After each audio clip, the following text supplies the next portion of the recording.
বলিস না, বাজারে গেছিলাম। বাজারে গেছিলাম, একটু কাজ ছিল। কি কিনলাম? বাজারে গিয়ে এই যে দেখ না, ভীম কিনে নিয়ে এলাম। ভীম বার সাবান। এই যে ভীমে আছে 100 লেবুর শক্তি। 100 লেবুর শক্তি। তাই ভীম বার কিনতে গেছিলাম।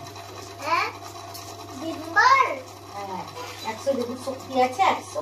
আরে কালকে ডাক্তার তো সঙ্গে গেলাম না, ডাক্তার বললো না আমাকে লেবু জল খেতে, তাই তো ভীম বারটা নিয়ে এলাম। আরে 100 লেবুর শক্তি, এখন 100 লেবু আমি কোথায় পাবো? একমাত্র 100 লেবুর শক্তি ভীম বারে আছে। 100 লেবুর শক্তি পাবো, একবারেই কাজ হয়ে যাবে। যাই, এটা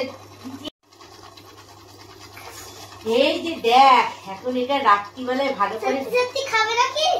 আরে হ্যাঁ রে, সত্যি না কি মিথ্যে নাকি? এই সাত দুপুর বেলায় রোদের মধ্যে আমি ছুটলাম এই ভীম বারটা আনবার জন্য। কালকে তোর সঙ্গে গেলাম না ডাক্তারখানা, ডাক্তার কি বললো? বললো 100। আরে আমি পাগল মহিলার কি হলো? 100 লেবু কোথায় পাবো? তার জন্য তো আমাকে বলে পাগল মহিলা। পাগল তো তু হে পাগল।